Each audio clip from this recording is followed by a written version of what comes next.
अस्सलामुअलैकुम, मैं आपका होस्ट बाबर शेर कंजू। अज एक नए सियासी विलाग लैके तुहाडी खिदमत दे विच मैं हाज़र हो रहा। मैं अपने फेसबुक पेज चौधरी बाबर शेर कंजू ऑफिशियल उत्ते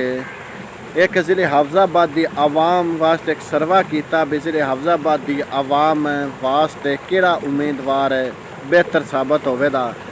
चौधरी शौकत अली भट्टी PTI होंदे या सर अफजल तारड़ मुस्लिम लीग नून होंदे,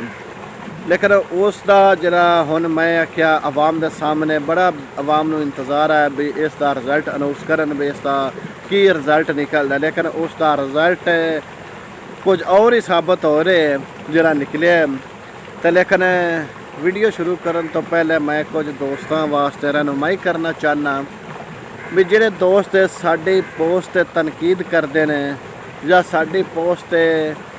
बला वजह गलत कमेंट करने डायरैक्ट मेरी ज़ात बाबर शेर कंजू की ज़ात वास्ते डायरैक्ट करना, लेकिन उन्होंने दोस्तों के मैं गुजारिश करना भी मेहरबानी करके सिर्फ तुसी सियासत को इंजॉयमेंट किया करो, इनू सीरीयस ना लव्या करो। क्यों जो सियासतदान इस सीरीयस नहीं ना लेंदे या सियासतदान इस आवाम को सीरीयस नहीं लेंदे, तो मैं ना ज़रा तुसी भी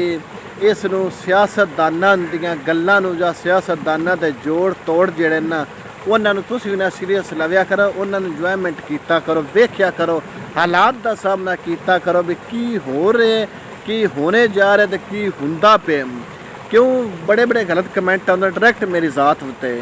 चलो पोस्ट के थल्ले आना या वैसे गलत करने उनका मैंने कोई इतराज़ नहीं। इतराज़ उदों दुख लगता है इन्होंने मेरे व्यूवरां ते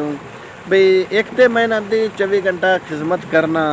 या जो हालात वाक़ियात होंदे सियासी लिहाज नाल वो तुहाडे सामने करना, लेकिन फिर गलत कमेंट करना ये मुनासिब नहीं। ज़रा इस तो परहेज़ किया करो। लेकिन हुण चलने असी रिजल्ट की तरफ भी वो रिजल्ट हुण की इस जिला हाफजाबाद की आवाम कढे या अगों आवाम जिहड़ा अपना नुमाइंदा बेहतरीन उम्मीदवार किस उम्मीदवार मुंतखब करते हैं। लेकिन होना वो ये जो मेरे मौला का होना वो ये जरा करन लिया होना है। तो गल ये जरा नाल नाल हुण तुहानूं रिजल्ट भी अपनी स्क्रीन ते विखाने भी कि तुसीं नाल नाल रिजल्ट भी वेखो तो नाल नाल सुनते भी जाओ भी सब तो ज़्यादा बेहतरीन उम्मीदवार है जनाब चौधरी शौकत अली भट्टी साहब आए ने। सोशल मीडिया जरा सर्वे रिपोर्ट में जारी किया उस दे उत्ते सब तो ज़्यादा जिहड़े कमेंट आए ने वो शौकत भट्टी ते PTI दे ज़्यादातर कमेंट आए ने। तो लेकिन उस दे नाल जी सर अफजल तारड़ साहब आते हैं उनके कमो पेश कोई ना मैं ना 20 कमेंटा विचों एक कमेंट गालबन शायद ते वाली गल जी होवे वरना मैं नहीं वो भी वेख्या एवं चंद एक कमेंट आए जेह्ड़े सर अफजल तारड़ दे आ रहे, बाकी ज़्यादातर कमेंट चौधरी शौकत अली भट्टी ते PTI दे आए ने। जी आवाम है ये आवाम जी नौजवान है यंग जनरेशन है आवाम जी उनके दिलों के PTI इमरान खान बैठ गए, लिहाजा इन्होंने नौजवानों शिकस्त का किहड़ा सामना है वो कोई भी नहीं कर सकता, ना ही शेर ना ही तीर कोई मार सकता है सवा बल्ले तो ही बल्ले ही इन्हों का निशान है, बल्ले ही जो कुछ है। लेकिन इस सर्वे तो पता चलता पे चाहे सर्वा हाफजाबाद की आवाम ने किया या